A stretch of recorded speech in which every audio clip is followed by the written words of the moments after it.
Maging excited and expectant po tayo dapat, mga kapatid. Dahil yung gagawin ng Panginoon sa year 2024 ay iba sa ginawa niya nung nakaraang taong year 2023. Amen? Are you excited?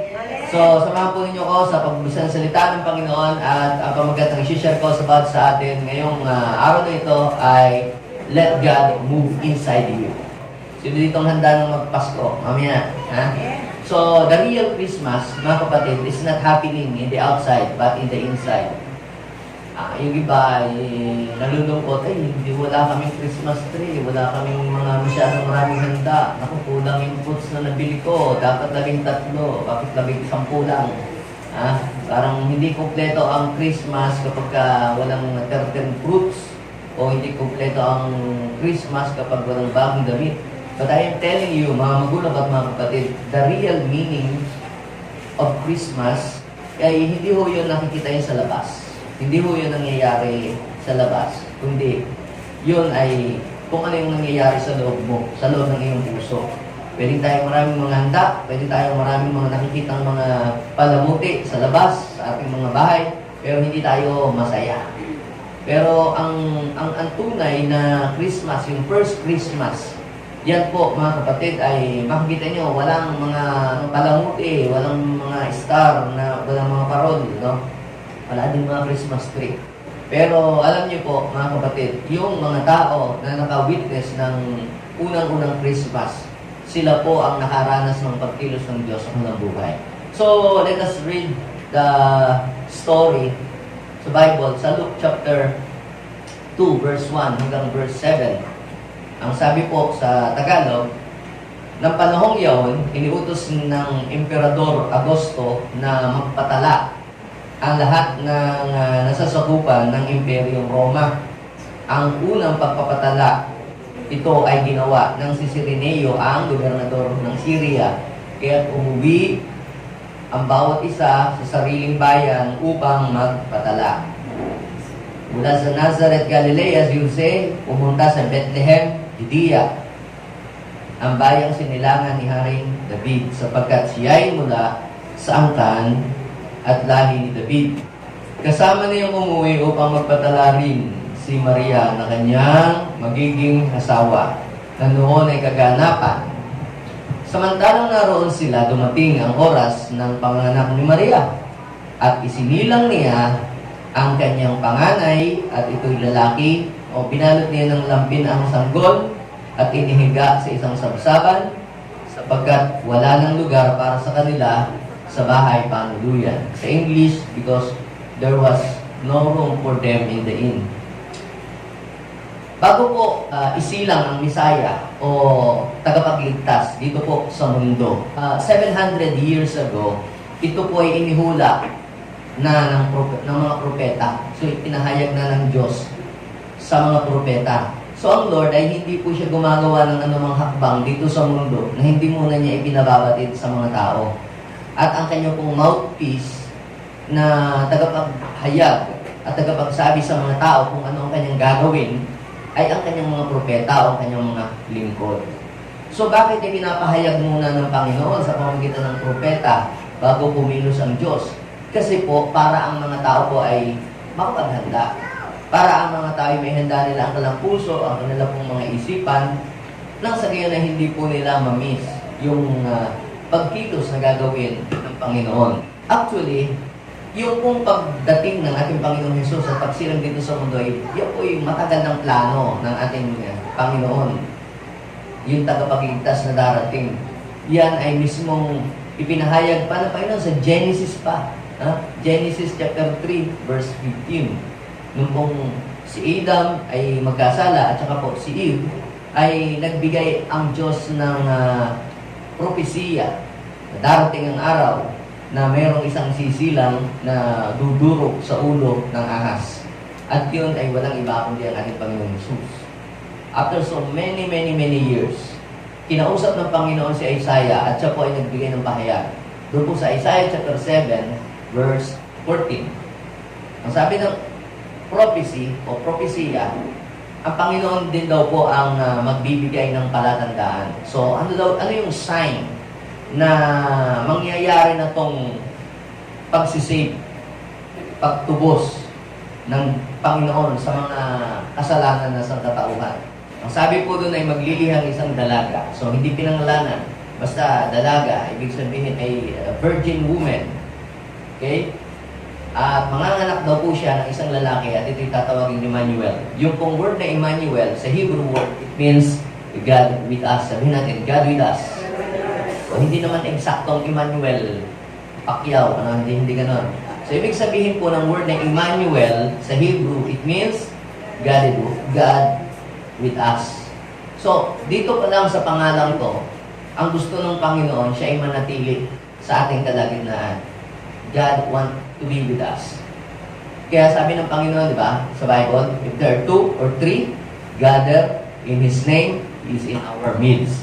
Kaya, ngayon, nasisigurado natin na naririto ang Panginoon sa ating kalagitnaan kasi ang pinag-uusapan natin ay ang kanyang mga salita. He is the Emmanuel. At ako ay naniniwala, kung ang Diyos ay naririto, hindi po pwedeng walang gagawin ang Diyos sa ating mga buhay. Ha? So, hindi siya basta nakatingin lang. Hindi siya basta nakatanaw lang o nakasulyak sa atin. Kapag ang Panginoon ay nasa ating kalagitnaan, hindi lang niya ipaparamdam sa atin ang kanyang presensya, kung ano mang kulang sa atin, kung ano mang wala sa atin, kung meron mang kailangang i-repair o ayusin sa buhay natin, yun ay gagawin ng Panginoon. Kung kailangan mo ng himala, the Lord will perform miracle in your life. Kung kailangan mo ng kagalingan, kaya kang pagalingin ng Panginoon. Kung ikaw ay gipit na gipit o walang-wala, God can provide for you. Amen? Because God is with us. He is Emmanuel. Then, right after that, nagpahayag ulit ang Panginoon sa Isaiah chapter 9, verse 6. Sabi ipapanganak ang isang sanggol na lalaki, siya ay mamamahala po sa atin. Siya daw po yung kahangahangang tagapayo, wonderful counselor, makapangyarihang Diyos. Tignan nyo ha, makapangyarihang Diyos.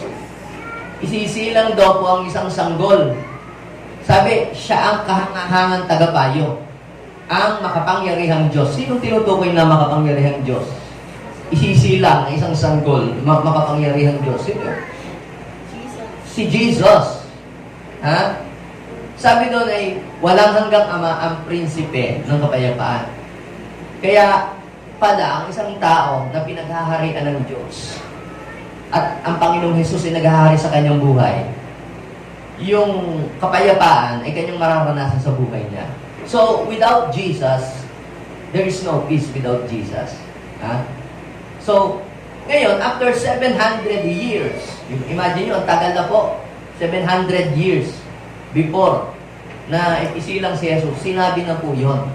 So, dahil sa katagalan na, nakalimutan na siguro ng iba. Yung iba naman ay nag-i-expect pa rin na mayroong tagapagligtas or mayroong Savior na magliligtas sa Israel. Because during that time, ang Israel po ay alipin po sila ng mga bansang sumakop po sa kanila. Sila po ay under ng Roman Empire. Sila po ay sapilitang pinagbubuwis. Sila po ay pinahihirapan ng mga bansang sumasakop sa kanila. Kaya, ang iniisip nila na magliligtas sa kanila, yung ililigtas sila sa kapangyarihan ng kamay ng mga hari na umaalipin sa kanila. Yung literal na mayroong darating, kasi ang pangako ay yung magmamana ng trono ni Haring David. At siya ay maghahari, magpakailanman. So, ini-expect nila na yung darating, nakasakay sa kabayo, may mga kasamang mga karawahe, tapos may mga espada, may mga dalang mga sibat, at gigirahin ang Roman Empire at sila ko'y papalayain mula sa talang pagkaalipin. Pero iba po pala yung plano ng Diyos. Hindi pala pagkaalipin doon sa mga taong yun na umusig sa kanila, kundi pag-alipin sa mga kasalanan. Yung deliverance pala yung sinasabi ng Panginoon, deliverance from the curse and power of darkness, yung power ni Satan. So, ngayon, nung dumating na po yung exact day and time na ipupulpil na ng Panginoon yung kanyang hula na darating na. Ito na yung tamang oras, ito na yung tamang panahon na tutupadin na niya ang kanyang mga pangako sa kanyang bayan na ito'y kanyang ililigtas. Sinugo ng Panginoon si Angel Gabriel kay Mary. At ito pong si Angel Gabriel sa Lucas chapter 1 ay pumunta doon sa bahay ni Mary at si Mary po ay kinongratulate dahil sabi ay pinagpala ka sa babaeng lahat. Sumasa iyo ang Panginoon. Nagulat siya eh. Bakit? Sabi siya daw po ay kalugod-lugod. So, bakit sa dinami-dami ng babae, noong panahon na yun, noong time na yun, bakit kay Mary pumunta? Pwede naman kay Aida o kay Lorna o kay Beth. Bakit kay Mary? Sapagkat si Mary daw po ay kalugod-lugod sa Panginoon. Kaya tanungin mo yung katabi, ikaw ba ay kalugod-lugod sa Panginoon? Kung ikaw ay kalugod-lugod sa Panginoon, di ba sabi, matuwa ka. Sabihin mo siya yung katabi, matuwa ka. Bakit? Balik mo naman doon. Sabi ng angel kay Mary, huwag kang matakot, Maria, sapagkat kinalulugdan ka ng Panginoon. Makinig ka, ikaw ay maglilihi at manganganak ng isang lalaki at siya'y tatawagin mong Jesus. Magiging dakila siya at tatawaging anak ng kataas-taasan. Ibibigay sa kanya ng Panginoong Diyos ang trono ng kanyang amang si David. So ito ay unti-unti nang tinutupad ng Panginoon ang kanyang mga pangako. Bagamat ito po'y matagal na, imagine mo, tumagal ng 700 years. Pero, I am telling you, kung may pangako ang Diyos sa buhay mo, kahit yan ay matagal na, tutuparin pa yan ng Diyos, kahit gano'n pa yan katagal. Ang Diyos, pag nangako, hindi siya napapako. Gagawin niya. Sabihin mo sa iyong katabi, pag may pangako si Lord, panghawakan mo, tiyak mangyayari yun. Ngayon, si Mary, paano nagdadalawang isip? Paano mangyayari yun? Ako'y dalaga. Pero ano po ang sabi? Lulukob sa iyo ang Espiritu Santo. At ikay pupuspusin ng Espiritu ng Panginoon. At sabi doon ay, maghahari daw po siya sa angkan ni Jacob. So, mga kapatid, itong verse na ito ay fulfillment doon po sa Isaiah chapter 7, verse 14, na ang Panginoon na rin ang magbibigay ng palatandaan. Maglilihi ang isang dalaga at manganak ng isang lalaki. At yan po ay natupad sa Lucas chapter 1, verse 29 hanggang 33, na maghahari daw po siya sa angkan ni Jacob magpakailanman at ang kanyang paghahari ay walang hanggan. So, sino tinutukoy na yun na ang kanyang paghahari ay walang hanggan? Si Jesus yun.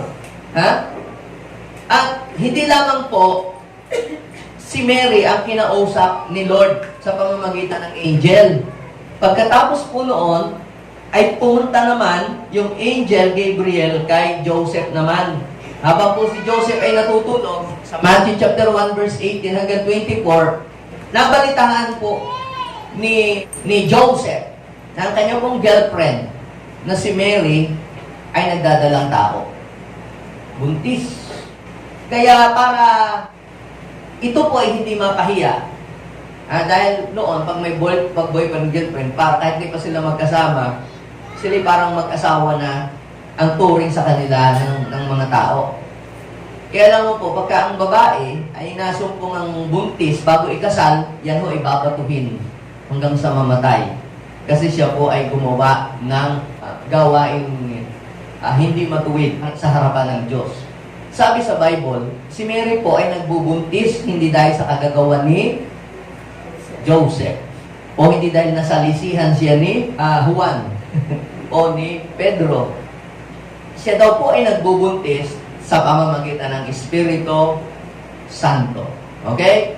Tandaan niyo po, kaya nagbubuntis si Mary hindi dahil kay Joseph, kundi dahil sa para ng Espiritu Santo. Paano nangyari yun?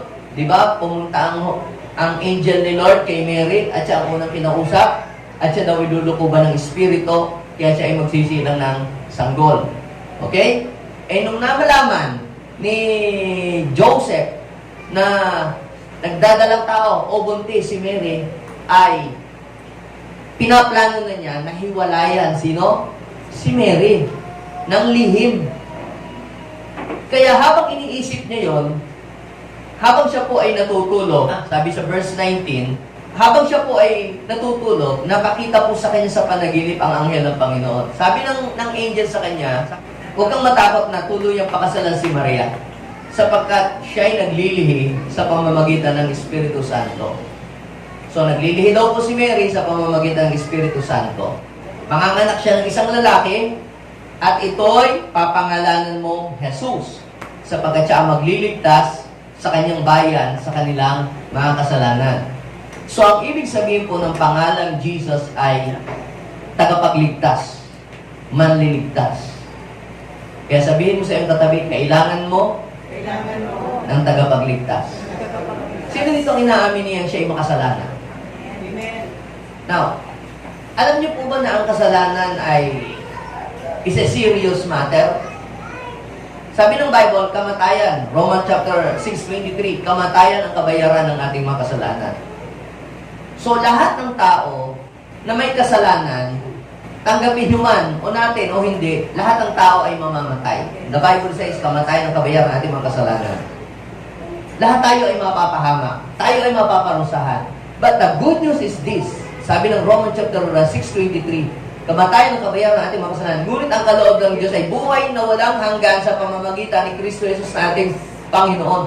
Ito po yun, mga kapatid. Si Jesus ay ipinagkaloob sa atin ng Ama. Yan ang the best gift. Kung meron man na gift kang matatanggap ngayong Christmas, ay hindi yung tuwalya, panyo lang, hindi yung sapatos, o relo, o cellphone. The best gift na ating pong tinanggap, mga kapatid, ay walang iba kundi yung kaligtasan at buhay na walang hanggan na ipinagkaloob ng Panginoon. Hindi ka naman maililigtas ng panyo. Hindi ka maililigtas ng cellphone. Hindi ka maililigtas ng sapatos. Katuwaan lang natin yun na tayo nagbibigayan. Tayo'y masaya. Para ating gine-gesture natin yung pagbibigay. Kung paano si Lord ang unang nagbigay sa atin. O di tayo magbigay din sa ating kapwa. Ating mag-gesture tayo na internalize natin. Ganito ang pagbigay. Ang unang nagbigay ay walang iba kundi ang ating Ama. At sino ang regalo niya? Ang ating Panginoong Jesus. Ay huwag ho kayong malungkot. Mga kapatid, ibinalulugod. Tuwari, ang Panginoong Jesus lang. Paano mamayang gabi? Ano kaming kakainin? Alam niyo po ang sabi ng Roman chapter 8, verse 31 and 32. Anong masasabi natin dito? If God is with us, no one can stand against us. Kung hindi niya ipinagkait ang kanyang anak na si Jesus, diba sabi? Hindi ba ibibigay niya sa atin ang lahat ng bagay kasama si Jesus?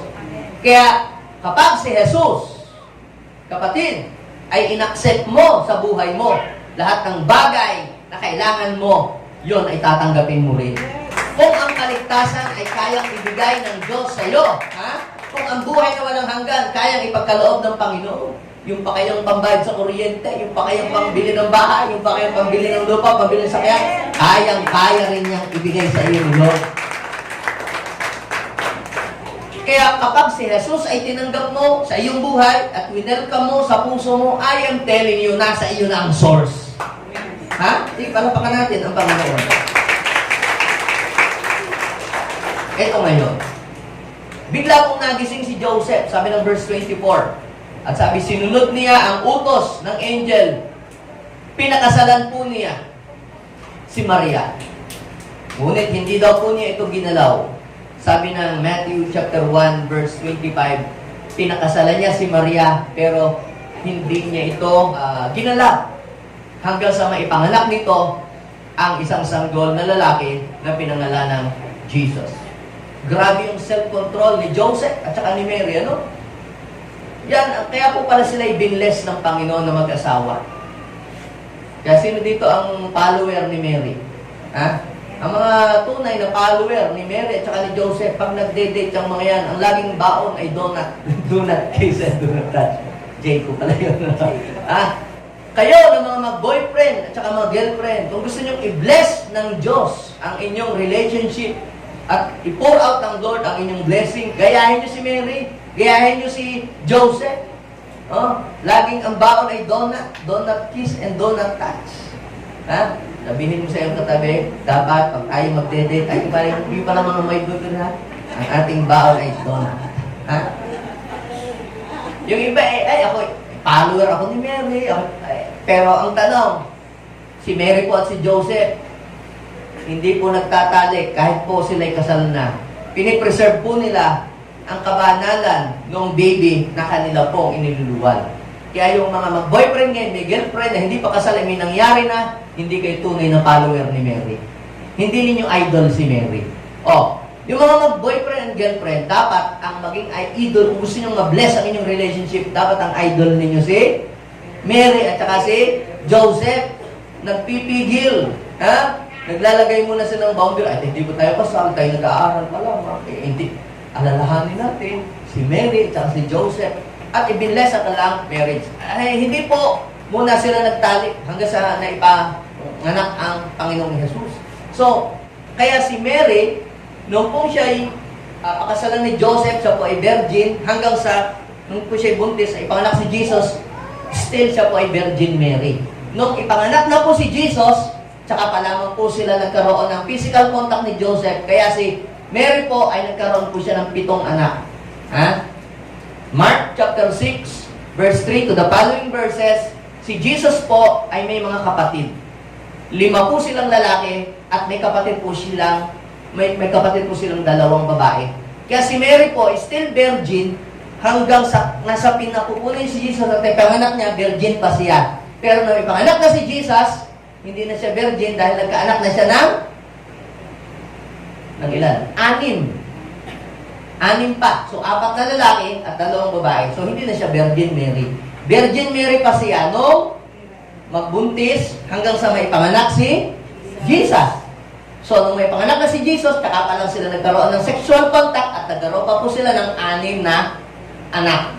Kaya hindi na po siya virgin nung may panganak na si Jesus right after that. But the point is this. Yung pong pagkapanganak kay Jesus ay masasabi po natin holy. Sabihin natin holy. Sapagkat walang anumang physical contact or sexual contact na nangyari between Joseph and Mary. Walang kissing ng iPad o tsaka kissing ng iPhone. Walang ganun.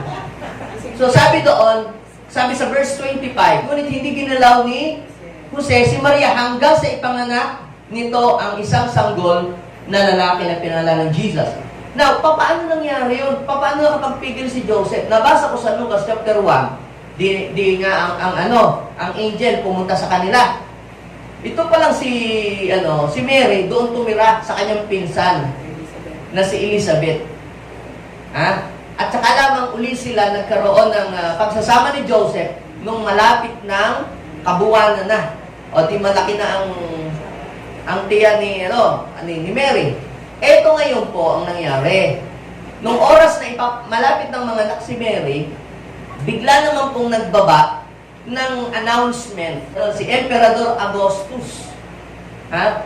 Na ang kanya pong ibinaba na lahat ng mga tao sa kanyang nasasakupan ay uuwi kung saan mang bayan sila nandun at kailangan magparehistro.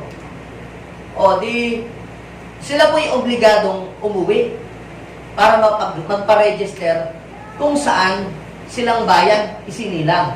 Nakita niyo po ba mga kapatid na ang mga pangyayaring ito ay hindi aksidente, kundi mismong itinugma o iniangkop ng Diyos sa tamang oras at pagkakataon. Pwede namang si Jesus ay basta na lamang dumating dito sa mundo at ililigtas tayo. Pero kung si Jesus ay hindi dumaan sa tiyan ng sinapupunan ng isang babae at hindi siya ipinanganak, wala siyang flesh at wala siyang blood.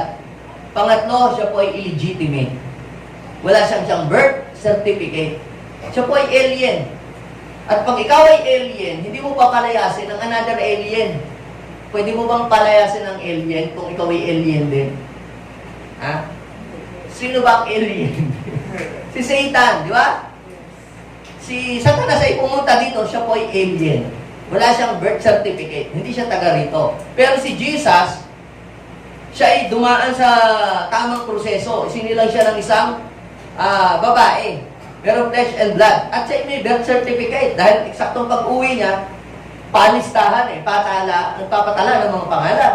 O di eksakto nung si Jesus ay isinilang, tiyak, naka-register din ang kanyang pangalan sa lahi, sa linya, sa mga inapo ni David.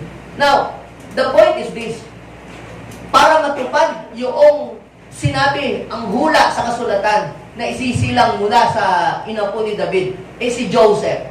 Siya po ang tumatayong tatay. Kumbaga proxy. Ay siya galing sa sa linya ni David. Both of them, galing po sila sa lineage ni David. So sila po ay umuwi sa Bethlehem. Sabi natin Bethlehem. Yan pong Bethlehem, ang ibig sabihin po ng Bet ay it means house. Yung Lehem means bread. So pumunta po sila doon sa Bethlehem. Ito daw ang bayang sinilangan ni David. Ito ngayon dahil uwian ang lahat ng mga tao mula sa iba't ibang mga bayan. Parang yung piyesta sa Dagupan, pagka yung may mga tawag dito, mga gilon-gilon. Daming nakabook sa sa mga hotel, sa Star Plaza, sa iba tawag dyan, Lino, Monarch, pati sa barangay, puno. Uwian ang mga tao. Ito ngayon ang problema, hindi nakapagpa-online booking si Joseph.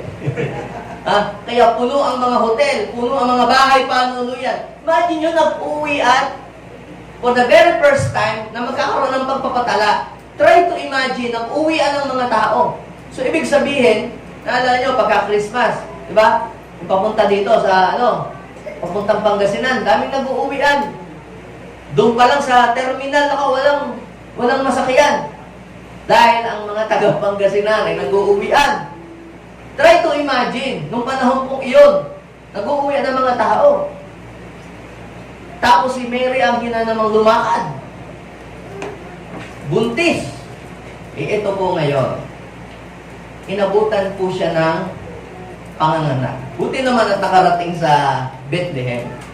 At nung pong siya ipinanganak, si Jesus, ipinanganak daw po siya sa sabsaba. Imagine nyo po, si Jesus po ay ipinanganak. Dapat ipanganak siya sa magandang hotel o magandang ospital o talagang high class na ospital. Hari ng mga hari Panginoon ng mga Panginoon. Ang tanong ay bakit ipinahintulot ng Panginoon, ng Diyos Ama, na si Jesus ay isilang doon sa poor condition, hindi doon sa mayamang ospital. Tanungin niyo po ako bakit. Basahin niyo po ang 2 Corinthians chapter 8 verse 9 para maintindihan ninyo. Saan ba isinilang si Jesus? Saan ba siya ipinanganak ni Mary? Saan? Sa sabsaban. Alam niyo po kung bakit? Ang dahilan nito, dahil napakasagana ng biyaya ng Diyos. For you know the grace of our Lord Jesus, though He was rich, yet for your sake. Sabihin mo sa iyo katabi, dahil. Yet for your sake, He became poor, so that you, through His poverty, might be rich. Kita mo yun? Exchange. Exchange gift. Tayo, ang ating balot-balot, kasalanan. Yun ang ating ibinigay sa Diyos. Pero ang kanya namang balot-balot, Savior, yun ang kanyang ibinigay sa atin. Mamaya naman, pagka naging exchange gift, huwag naman ganon. So, lamang tayo bless tayo. Si Jesus, mga kapatid, ang best gift na ibinigay sa atin ng Ama. Now, ngayon mga kapatid, pag-usapan natin how to experience the move of God in our lives. Paano ba natin mararanasan ang pagkilos ng Diyos sa buhay natin? Gusto po hindi bang maranasan ang pagkilos ng Panginoon? Okay, tatlong mahalagang bagay ang iiwanan ko po sa inyo, hindi ko po hahabaan, at maikli lang to, bibilisan ko po. So, number 1, you must go wherever God leads you. Gusto mo bang maranasan ang kilos ng Diyos? Go wherever God leads you. Kasi, where the Lord guides, He provides. Kung saan ka i-guide ng Lord, ibig sabihin, kaya ka i-guide ng Lord doon, may gagawin siya sa iyo, sa buhay mo. Kita nyo, kapag ka po, bibigyan ko ng halimbawa, sabi ng Lord kay Elijah, Elijah, pumunta ka sa Karet River. May famine yun, ha? May famine. Anong gagawin ko doon? Basta, may susuguin akong uwak para magpapakain sa'yo doon. Day and night.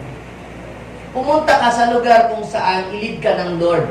Bakit? Kasi yung lugar na pupuntahan mo, yun yung magiging address mo para doon ipapadala ng Lord yung blessing para sa iyo. Sino po dito ang naniniwala siya i-guide ni Lord sa JA1? Sino po dito ang naniniwala sa dami ng mga churches dito sa buong Pangasinan, dito siya i-guide, inilid ni Lord. So kung dito ka inilid ni Lord, meron namang church na malapit sa inyong katabi, ba't dito ko pa napunta? Ibig sabihin nun, i-guide ka ni Lord dito. At kung i-guide ka ni Lord dito, may gagawin si Lord sa iyo. Dinala ka ng Lord sa right address. Ha?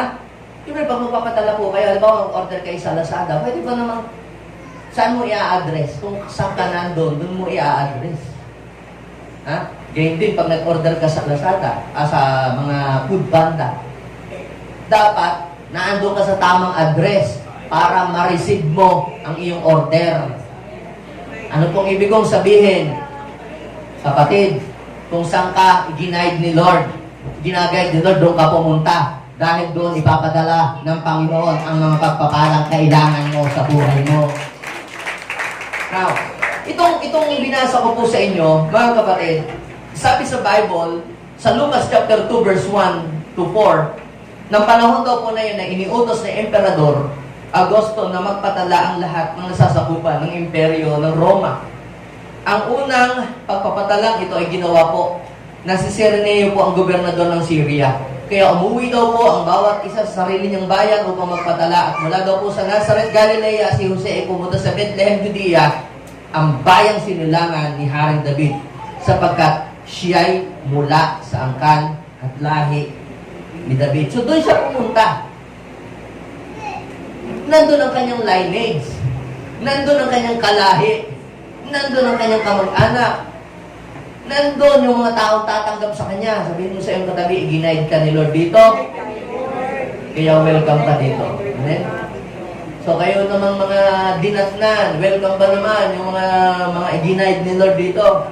So let's welcome them. Sabihin mo sa iyong katabi, if you're first timer, yan. Mula ngayon, ako ang kapamilya mo. Yan. Ha? So let's welcome them as a part of this family. We are not perfect. We are not complete. Pero tanggapin natin ang bawat isa na dinala dito. Bakit? Dahil tayo pong lahat ay kailangan natin ng Panginoong Jesus. At tayo pong lahat ay patuloy pang babaguhin ng Panginoon. Hanggat tayo po ay nagdi-desire ng pagkilos ng Diyos sa ating buhay, ang Diyos ay marami pang gagawin sa ating buhay. So we are blessed sapagkat i-guide tayo ng Lord dito. At dahil i-guide ka ng Lord dito, expect greater things that will happen in your life. Ha? Kaya kung saan ka dinala ng Panginoon, manatili ka na doon hanggang sa ikaw ay lumago. Huwag palipat-lipat. Kung nakita mo na ang tahanan, ang pamilya na magmamahal sa iyo, na sa tingin mo doon ka lalago, stay there. Bakit? Sapagkat doon ipapadala ng Panginoon ang blessing mo. Tapos, bukas nandito ka, tapos bukas lipat ka na naman ang lipat. Ipinadala ng Panginoon dito yung blessing na para sa iyo. Kaya walang tatanggap, kami na lang ang tatanggap. Sabihin mo sa iyong katabi, manatili ka sa lugar kung saan i-guide ka. Pwedeng ito po ay hindi perfect. Marami kayong makitang mga pagkukulang. Pero yung mga kakulangan nakikita mo, ibig sabihin nun, inilagay ka ng Diyos doon. Baka ikaw yung makakapuno doon. Amen? Masaya po ba kayo? Yan. So, palapakan natin si Lord. So, listen. Si Joseph po, sila po siguro ay hindi nakapagpabook. Wala pong silang saan tayo tutuloy? Asawa, sweetheart, mommy, ang tawag-tawagan kaya nilang dalawa. So, love. Saan tayo tutuloy? Ay, naku! Tapos, mabuti na lang at merong place kung saan ay natuluyan at si Jesus po ay doon po sila po isinila. So, ano po yung una? Go wherever He leads you. Pangalawa, ito. Kung gusto mong maranasan ang pagkilos ng Diyos sa iyong buhay, ito, prepare the best place for Him. Sabi natin, prepare the best place for Him. I believe, this coming years, sa ating pong church, marami pang gagawin si Lord, marami pang ililigtas. The Lord will lead politicians, mga rich people, mga professional drug addict, professional killer, professional sinners. And we are preparing the best place para si Lord ay makakilos. Na mas malaki kaysa place na ito, na mas lalaman ng mas maraming mga tao. Are you happy? Amen. So, next year, mag-join kayo sa panalangin na maumpisa na natin na makapagpatayo tayo, maipatayo na natin ang sanctuary na maglalaman ng 500 to 1,000 people para, di ba, mas masarap na mas maraming tao ang nakakilala sa Panginoon. At mas maraming tao tayong mailalapit sa Panginoon. At alam niyo po, mga kapatid, noong si Solomon ay mag-build ng temple para kay Lord, bagamat hindi daw po kasya si Lord sa langit, ang lupa tungtungan ng kanyang mga paa, ang langit, trono niya. Pero gumawa lang siya ng place kung saan doon niya inimit si Lord. Ito, pagka may mga kausap ka, gusto mo, imit mo sa Starbucks. Naalala ko po yung engineer na pinapakompute ko yung mga magagastos na mga materials dito po sa church natin. Sabi ko siya maimimit. Sabi ko, parang mas malamig, mas maganda. Doon tayo sa SM. Gusto kong ipakita sa kanya that tayo ay, we are blessed people. Hindi yung okay na dyan, kinakina Roger.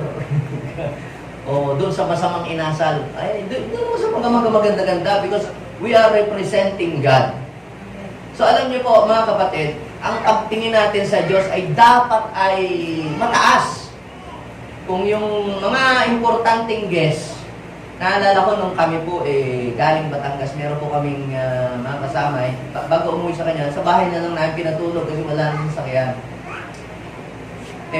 Alam ko mga lingkod sila ng Diyos. Ang ginawa ko sa mga bata, kayo ang dalawa. Doon na tayo tumulog sa sala. Yung ating guest, doon sa kwarto. Tigisa sila doon ng tamang magandang malambot. Tayo doon na lang tayo sa sarili. Kami po nung pagka nagkakaroon kami ng mga guest sa amin, lalo na sa baryo, kami sa mga kusina natutulog. Yung aming mga guest, doon sa master bedroom, ilalabas ho ng aking lola yung mga kumot na may amerol, alam niyo yun? Yung punda ng unang, alam mo yung amerol na parang ganito yun, pag itinayo mo, parang yung punda ng unang tatayo no? Ganun po, naglalabasan po yun. Ganun namin itinitreat yung pong mga guest. Talagang sila po ay VIP, very important person. Ayaw po namin may masasabi yung aming guest. Tapos, ang gagawin po namin, magpapatay ho ng manok, yung aming lolo, yung mga manok na nasa koral. Ihahanda po sa mga bisita. So tayo pong mga Pilipino, meron po tayong gift of hospitality. Yung pong mga tao na bisita natin, talagang itinatrato natin sila ng maayos. Ayaw natin na may masasabi yung mga guests natin sa atin. Wini-welcome po natin sila, lalo na yung mga importanteng tao, mga CEO, mga engineer, mga supervisor. Hindi natin sila basta na lamang minimit kung saan kalye. Pinaghahandaan natin sila ng place kung saan doon natin sila imimit dahil sila po ay mga taong hindi pangkaraniwan. Now, bakit ko po ito nasabi, mga kapatid? Kung ginagawa natin ito sa mga VIP and CEO, tayo ay humahanap ng magagandang lugar para imit sila. Papayag po ba kayo na inimit lamang natin si Lord sa ilalim ng puno ng sampalok o sa ilalim ng puno ng mangga? Di bali na sa ilalim ng puno ng mangga ay mag-worship, at least napipil natin ang presence ni Lord. Diba? Mas dapat ay lalong mag-isip tayo na mas maganda ang place na ibibigay natin para kay Lord dahil siya ay Diyos ng mga Diyos, Hari ng mga Hari. Siya ang blesser. Siya ang nagbibigay ng lahat ng ating mga pangailangan. Siya ang nagpo-provide sa mga anak mo, sa pangailangan mo. Siya ang nagbibigay ng kagalingan. Siya ang nag-create sa'yo. Di ba dapat mas lalong espesyal at mas maganda ang lugar na ating ipiprepare para sa Kanya. So, ano po ang sabi dito? We must prepare the best place for Him. Siguro during that time, wala nang ibang best eh. Ang pinaka-best na siguro place eh, yung sabsaban. Sabihin mo sa iyong katabi, God deserve His best from you. Diba? Ano ba ang best mo na pwedeng ibigay para kay Lord? Yung iyong best worship, yung iyong best time, hindi tira-tira lang. Hindi yung lalapit ka na lang sa Panginoon pagka yung nag-aagaw, buhay ka na o naghihingalukan na o wala ka nang magawa sa buhay mo. Dapat yung iyong best time, best talent, di ba? Yung iyong best resources, lahat ng best sa'yo ibigay mo sa Panginoon. Now, sabi sa verse 5, umuwi daw po kasama niya si Mary na magpaparegister din na kanyang magiging asawa ng ikaganapan. Samantalang naroon, dumating po yung oras ng panganganak ni Maria. Isinilang ang kanyang panganay at ito'y lalaki, pinalot niya ito ng lampi ng sanggol at inihiga sa sabsaban. Tatanungin ko po kayo, papayag po ba kayo na ang gawain ng Panginoon ay mananatiling nasa abang kalagayan? Samantalang ikaw i-bless ni Lord. Si David, di ba sabi siya daw po'y successful na. Sabi ng 1 Chronicle 17 verse 1, 2, 3, 4. Maganda na daw po ang kanyang tayo. Nakatira na siya sa magarang tahanan. Actually si David, siya po ay dati magtutupa. Nasa kabukiran, nag-aalaga ng mga tupa. Pero from that position, dinala siya sa palace hanggang sa naging successful. Kasi siya naging hari. Pinasagana ng Panginoon. Nakatira na siya, talagang secure na siya, financially na, wala na siya pinoproblema pa sa buhay. Biglang siya ginising ni Lord. Hindi niya maatim na ang ganda ng kanyang lugar. Samantalang, ang Ark of the Covenant, yung Ark of the Covenant is symbolizes the presence of God. Ay naandun lamang daw sa tolda. Sabi niya ganito, pinatawag niya si Prophet Nathan. Gusto daw niyang ipag-build ng temple si Lord. Ang sabi naman sa kanya ni Nathan, gawin mo ang inaakala mong mabuti at sasamahan ka ni Lord. Kasabihin mo sa iyong katabi, gawin mo yung inaakala mong mabuti para kay Lord. Kung ikaw ay musician, payag ka bang, alam niyo ba, tayo tumugtog ni Lord. Payag ka bang gano'n? Ako nga ho, ay preacher eh. Marami namang mabibiling mga mic dyan sa Lazada. Mukhang original din. Yung the best na para kay Lord. Mabibili ka lang ng 1,000 eh. Pwede na, tutunog na rin. Pero kung best ang pag-uusapan para kay Lord, ay yun ang tig 12,000. Bakit? Para kay Lord eh. Ha? Oh, hello. Sound check. Oh, tunog 10,000. Oops, bukang papalpak ha, baka mapahiya ako. So, alam mo ang ibig kong sabihin, pag para kay Lord, alam mo tinuro sa atin ng mga Kastila, uy, may napulot kang 5 bulaklak. Ay, i-donate mo yun sa simbahan, yan iswerte. Di ba? Tapos, ikaw ay naghahangad ng magandang serbisyo. Ang iyong inilagay doon sa, ano yun? Doon sa, ang tawag doon? Offering ay 5. I am telling you, pag Diyos ang ating pinag-usapan, ang Diyos na ang unang nagbigay sa atin. Di ba? So kung ang Diyos ang unang naging generous sa atin, dapat ay gantihan din natin. Hindi man natin matutumbasan yung ginawang pagliligtas ng Panginoon. Pero gagawin natin yung ating best sa abot ng makakaya para maparangalaan ang Diyos sa pamamagitan ng ating mga ginagawa. Bino sa iyong katabi, mo inaakala mong mabuti at sasamahan ka ng Panginoon. Sabi ng 1 Chronicles 17 verse 2 or 3, sabi niya doon. So, maaaring inilalagay sa ilong Diyos na puso, ay parang gusto kong tulungan yata ang mga children. Gawin mo inaakala mong mabuti para samahan ka ng Panginoon. Parang gusto ko yata i-meet yung professional online at ako'y mag-share ng Word of God. Gawin mo ang inaakala mong mabuti, sasamahan ka ng Panginoon. Parang gusto ko yata ang mga kabataan ay tuturuan sila. Gawin mo ang inaakala mong mabuti. Parang gusto ko yata magpakain ng arroz caldo sa mga children habang tinuturo ko sila ng pagkanta. Gawin mo ang inaakala mong mabuti. At sasaiyo si Lord.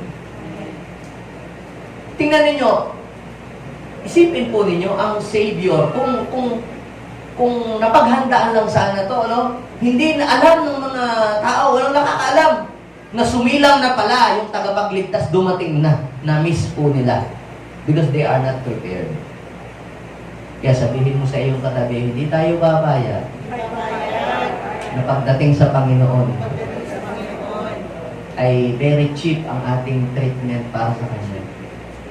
Naiintindihan naman kay Lord. Kay Lord naman, di ba? Okay na yan. Di ba? Dapat maging excellent pagdating kay Lord.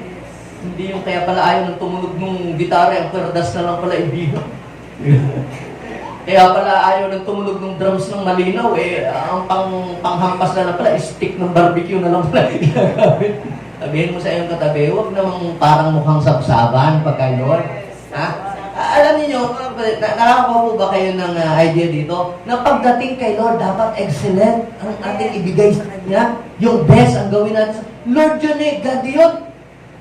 Ha? Alam niyo po ba yung ginawa natin sa Kanyang templo, ginawa natin sa gawain ng Panginoon? Ginawa natin para sa Kanya. Yes! Sabi ng Matthew, yung ginawa ninyo sa mga yan, ay hindi mo sa mga yan ginawa. Ginawa ninyo yan sa akin. Yun daw mga taong nagugutom. Yung ginawa mo sa mga yon, sabi ng Panginoon, ginawa ninyo yun sa akin. Kaya yung ginawa mo para sa ministry, ginawa mo para sa church, ano bang ginawa mo? Paglilingkod mo yan. Ikaw man ay nagbigay ng iyong tithes and offering, o ikaw man ay tumulong, ano bang tulong na ginawa mo?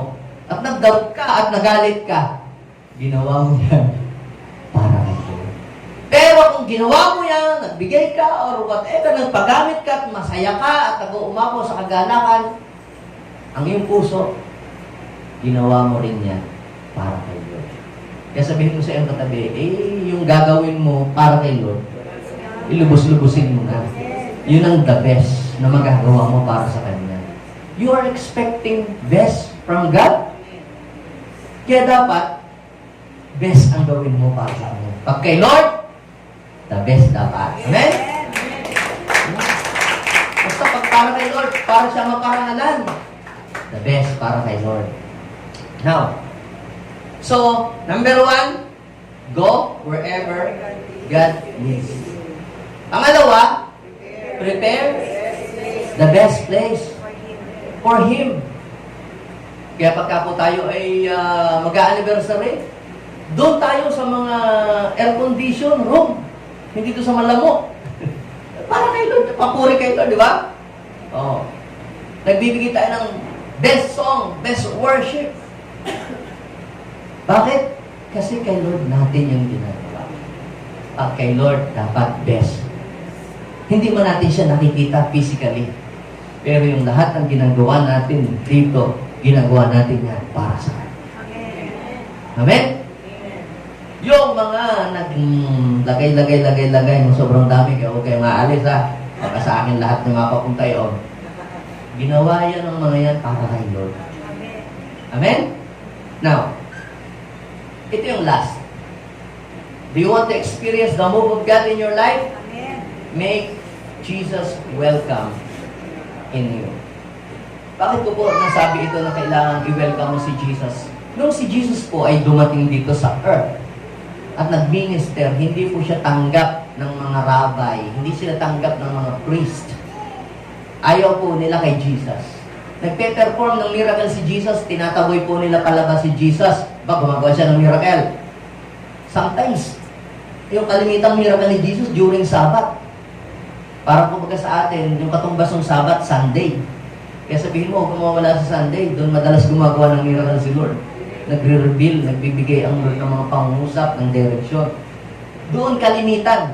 Ang ginagawa naman ng priest, pinagbabawalan, bukay gumala, Sabbath niya. Tinataboy nila si Lord. Ako, masaya ko akong pastor at si Lord, hindi pa ako nagpipreach, may gumagaling na at may mga taong na-slay na dyan at tapos nababagong buhay. Ako, mas masaya ako sa gano'n. Huwag nating pigilan ang Panginoon kung ano ang gusto niyang gawin sa buhay natin. Mga leaders, let's allow God to move according to sa gusto niya. We must not allow our program, our policies to hinder the move of God, to paralyze the hands of God. Minsan dahil po sa yung mga rules, ano pa, mga program, because of program, mas ini-embrace yung program kaysa doon sa kilos ni Lord. Kaya dito sa church na ito, mas importante sa atin yung pagkilos ni Lord kaysa doon sa ating sariling agenda o sa ating mga program. Tingnan ninyo, ha? Isinilang daw po si Jesus. Saan? Sa sabsaban. Bakit? Because there was no room for them in the inn. Sapagkat wala nang lugar para sa kanila sa bahay Panginoon. Kaya pala si Jesus isinilang sa sabsaban dahil wala nang lugar para sa kanila. Pagka po Christmas, nako, mga barabarangay, pagandahan ng mga bilin. Brian, bilin. Pagandahan ng yung mga design, barabarangay yan. Palumaan, yung mga di-display, mga dayami. Magko-contest. Alam niyo po ba mga kapatid na every time we display yung ganun pong bilin, may Jesus, may Mary, nire-remind tayo palagi sa tuwing makikita natin tayo nire-remind na ipinanganak si Jesus sa sabsaban dahil walang nagpatuloy sa kanila. Dahil nga siksikan, wala man lamang special treatment sa buntis. Maganda pa dito sa Pilipinas, kahit minsan sa pila ang buntis may priority lane sa bangko. Doon sa kanila, walang priority lane, walang para sa mga buntis. Alam niyo mga kapatid, marami pong tao hanggang sa oras na ito, baka ikaw ay gayon din na pinapatira at pinapahiga nila si Lord sa sabsaban. Every time na ikaw ay ini-invite sa gawain ng Panginoon at ikaw ay tanggi ng tanggi, inuuna mo pa yung ibang bagay kaysa sa Panginoon, ang Panginoon ay iyong pinapahiga sa sabsaban.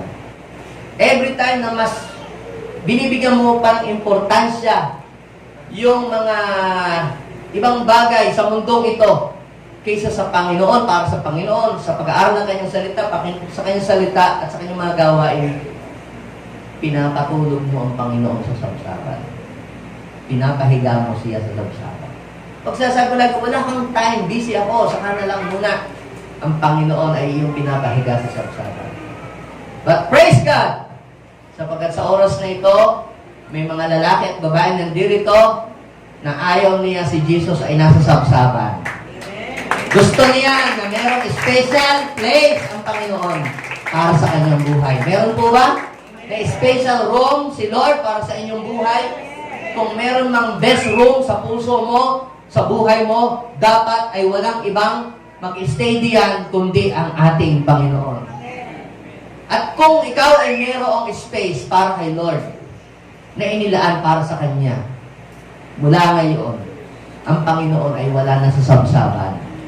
Ang Panginoon ay nandiyan na, nakatira sa iyong puso. O sino dito ang gusto niya ang Panginoon ay patirahin sa kanyang buhay? Mag-stay. Sa mga taong nire-reject ang salita ng Diyos, sa mga taong nire-reject ang Word of God, nire-reject ang gawain, pinatitira nila ang Panginoon sa sabsaban. Pero sa mga taong nag-welcome sa Panginoon, wala na sa sabsaban si Jesus. Si Jesus ay nandito na nakatira sa ating puso. Ang tunay na meaning ng Christmas, yung kung gusto mo talaga ang tunay na maramdaman yung tunay na diwa ng Christmas, dapat wala sa sabsaban si Jesus. Dapat nasa puso mo siya. O kung mag-display ka man ng bilin, uy, ba't walang Jesus dito? O ba sadya? Kasi yung Jesus na nandyan, wala dyan. Nandito. Kaya nga empty yung sabsaban eh. Walang laman. Kasi yung Jesus nandito. Ha? Pati nga yung pinaglibingan kay Jesus, sabi, empty. Empty tomb. Alam niyo kung bakit? Dahil si Jesus wala sa libingan. Si Jesus narito. Kumikilos sa ating puso. Kumikilos sa ating buhay.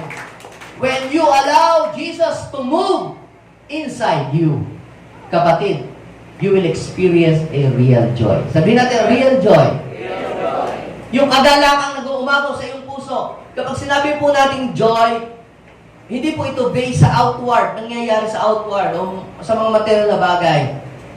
Real joy depends on what is happening in the inside, not in the outside.